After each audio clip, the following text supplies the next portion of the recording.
ओ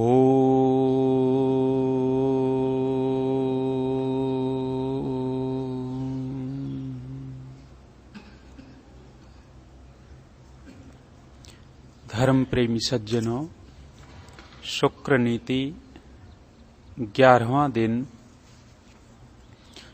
आचार्य शुक्र राजा के विषय में वर्णन कर रहे हैं।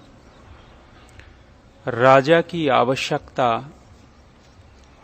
समाज के लिए, राष्ट्र के लिए अत्यंत महत्वपूर्ण है। यदि राजा नहीं होता तो समाज राष्ट्र ठीक से नहीं चल पाता। कहते हैं, यदि न स्यात् नरपतिः सम्यक् नेता ततः प्रजाः अकर्णधारा जलधौ विप्लव एते इह नौरिव। कहा कि यदि जगत में राजा समुचित नेता अर्थात प्रजाओं को अपने अपने धर्म में चलाने वाला न हो तो प्रजा इस प्रकार विपत्ति में पड़ जाती है जैसे बिना कर्णधार के नौका समुद्र में डूब जाती है। आचार्य शुक्र ने राजा के लिए दो शब्द यहां दिए श्लोक में, नरपति और नेता। नरपति अर्थात मनुष्यों का स्वामी, मनुष्यों का रक्षण करने वाला, और दूसरा दिया है नेता। नेता अर्थात ले चलने वाला।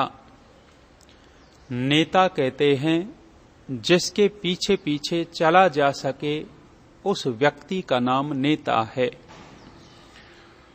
और नेता कभी भी गलत मार्ग पर नहीं लेकर के जाता, उसी को नेता कहा जा सकता है।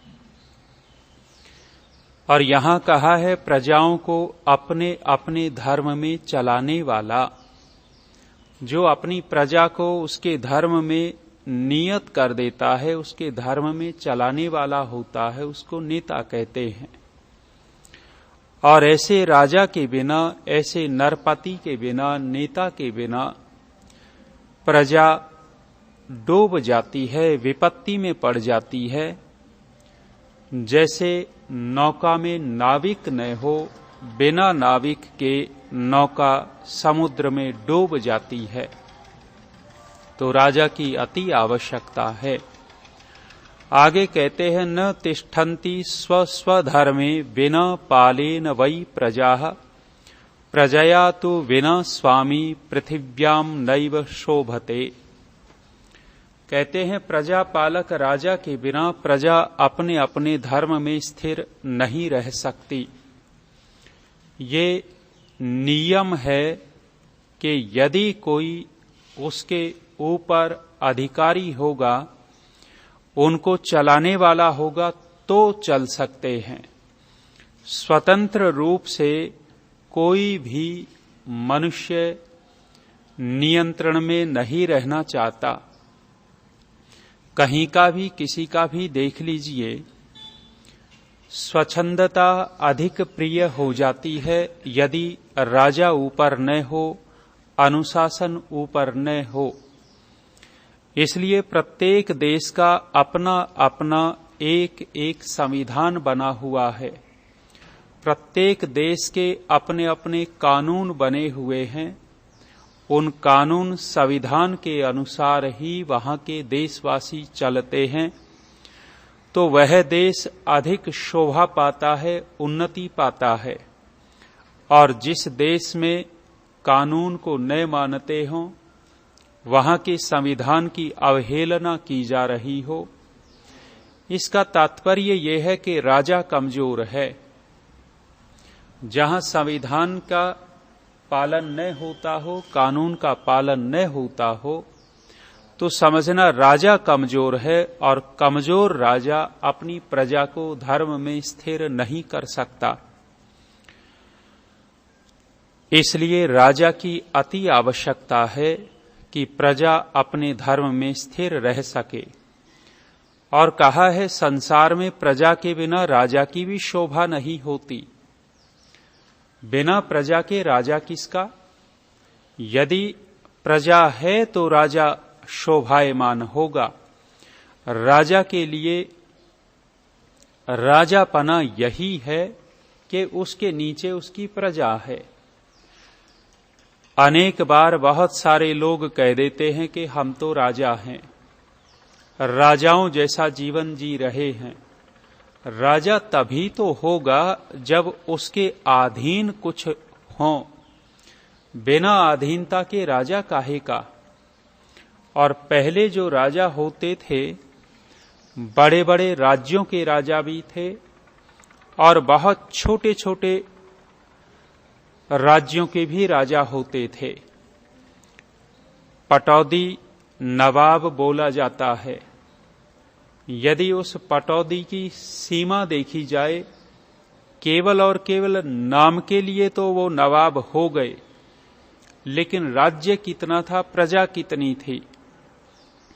पटौदी नवाब होते थे। आज वर्तमान में एक मुसलमान अभिनेता, वो उसका नवाब कहलाता है, लेकिन नवाबी तो इन सब की चली गई है।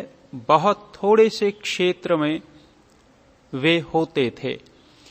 तो जो बड़े राज्य का स्वामी होता था, जिसमें प्रजा विशेष होती थी, जिसमें धन संपदा अधिक होती थी, जिस राज्य की भूमि के अंदर खनिज अधिक होता था, जिस राज्य की भूमि में फसलें ज्यादा होती थी, उस राजा को अधिक संपन्न माना जाता था।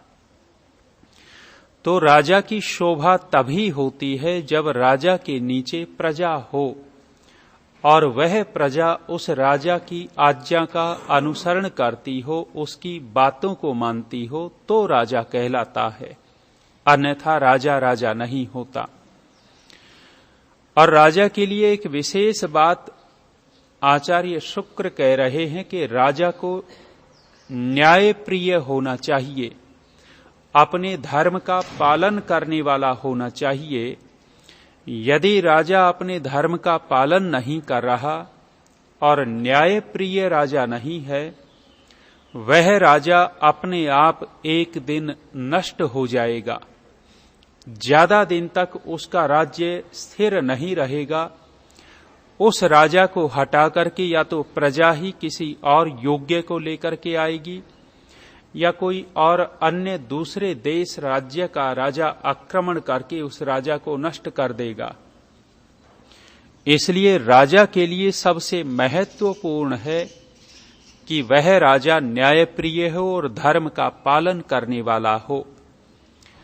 आचार्य शुक्र कहते हैं, न्याय प्रवृत्तो नृपति आत्मनम अथ च प्रजा त्रिवर्गेण उपसंधत्ते निहंति ध्रुवम अन्यथा।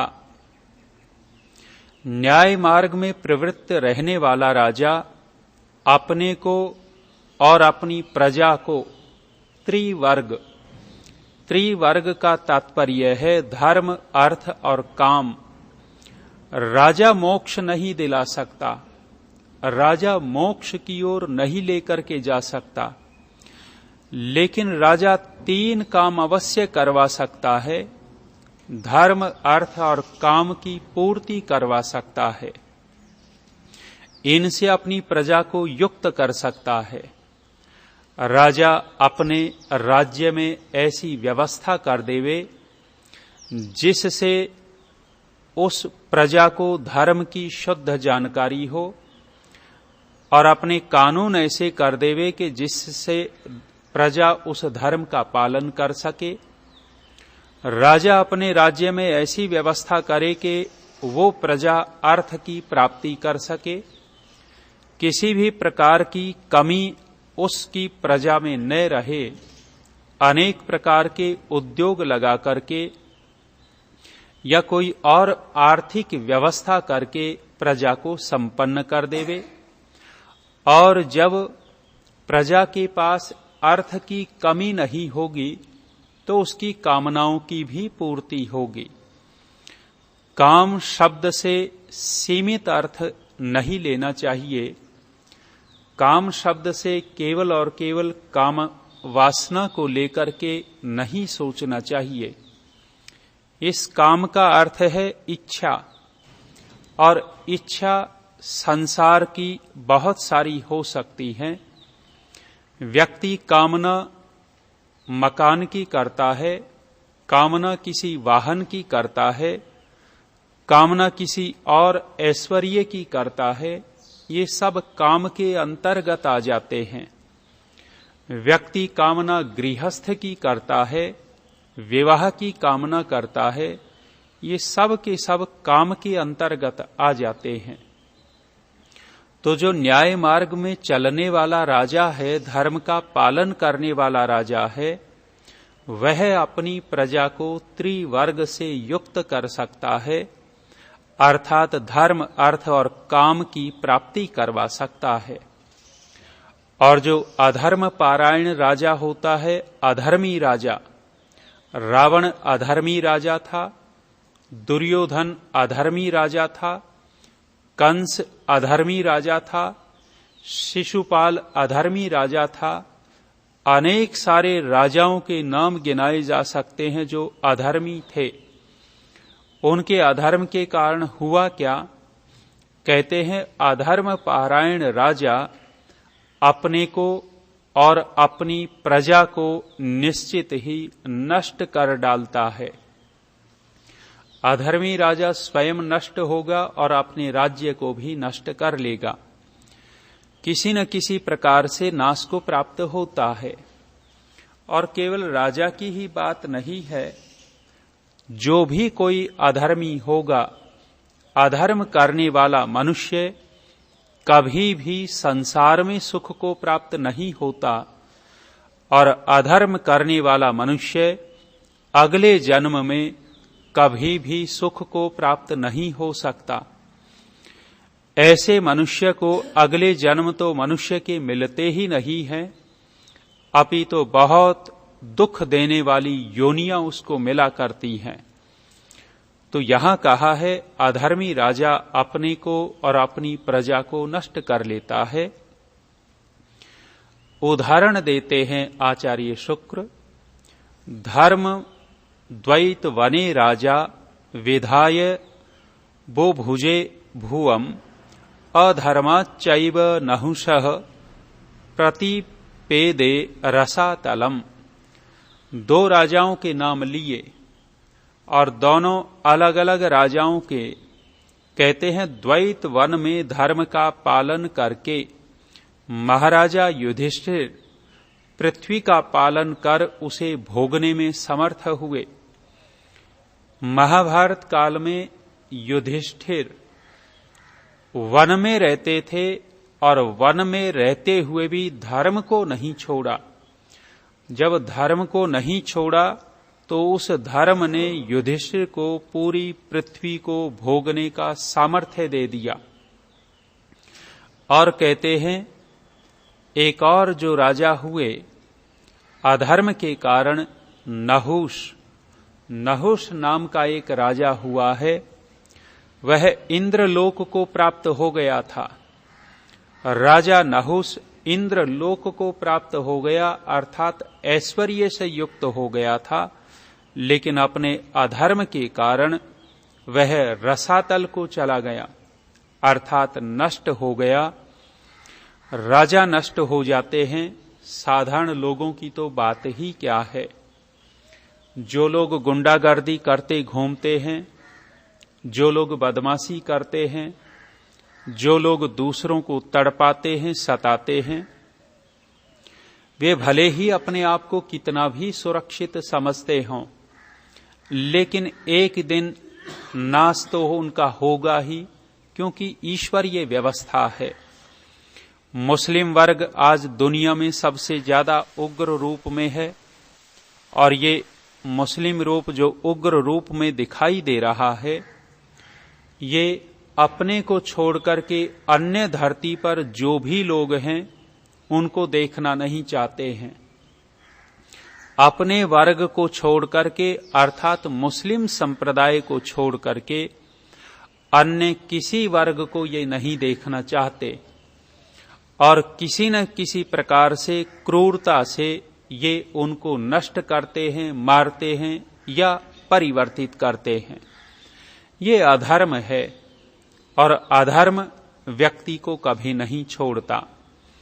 महर्षि मनु कहते हैं, धर्मो रक्षति रक्षितः, धर्म की जो रक्षा करता है धर्म उसकी रक्षा करता है, और जो धर्म को मारता है धर्म उसी को मार डालता है।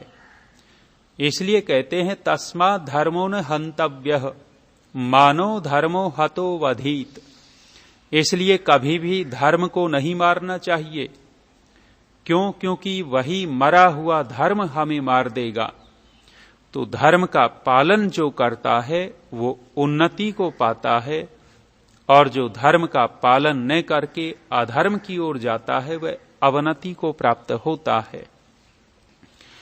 आगे कहते हैं, वेनो नष्टः तु अधर्मेण पृथुर्वृद्धः स्वधर्मतः तस्मात् धर्मं पुरस्कृत्य यतेत अर्थाय पार्थिवः। कहा, अधर्माचरण के कारण राजा वेन नष्ट हो गया। वेन नाम का राजा कोई रहा होगा, वो अधर्म के कारण नष्ट हुआ, और राजा पृथु धर्माचरण के कारण वृद्धि को प्राप्त हुआ। पृथु शायद पांडवों की मां कुंती, उनके पिता का नाम भी पृथु था, या तो उनकी ओर संकेत है या कोई और राजा। कुंती का नाम एक नाम पृथा भी था।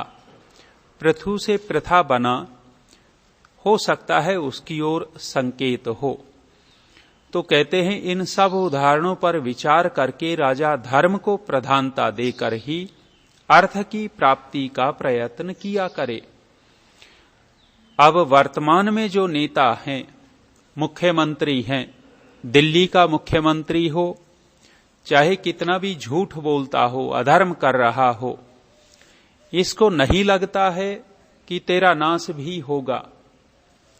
अन्य जो भी मुख्यमंत्री भारत देश में हैं, जो घोटाले करते हैं, झूठ बोलते हैं, लोगों को धोखा दे करके उनको कहीं न कहीं विपत्ति में डाल देते हैं, इन लोगों को, इन नेताओं को भले ही महसूस न होता हो कि तेरा नाश होगा, लेकिन निश्चित रूप से है कि ईश्वर की व्यवस्था है, ऐसे लोग कभी भी बचते नहीं हैं। लालू ने कभी नहीं सोचा होगा कि तू जेल में जाएगा, लेकिन आज लालू प्रसाद जेल में ही सड़ रहा है। चाहे संत हो, चाहे राजा हो, जो अधर्म करेगा उसको भोगना ही पड़ेगा। आसाराम जैसे व्यक्ति ने भी कभी नहीं सोचा होगा कि तू जेल में जा सकता है। उसने भी सोच रखा था कि तू तो इन शिष्यों का राजा है, शिष्यों को ऐसे ही शोषित करता रहेगा, तेरी ही बात मानते रहेंगे। लेकिन अधर्म का परिणाम निश्चित रूप से विपरीत ही होता है। चाहे कोई राजा अधर्म करे, चाहे कोई संत अधर्म करे, चाहे कोई गरीब अधर्म करे, चाहे कोई धनी अधर्म करे, अधर्म का परिणाम तो गिरावट ही होता है। राजा के लिए धर्मपरायण होने का उपदेश शुक्राचार्य करते हैं। आज इतना ही।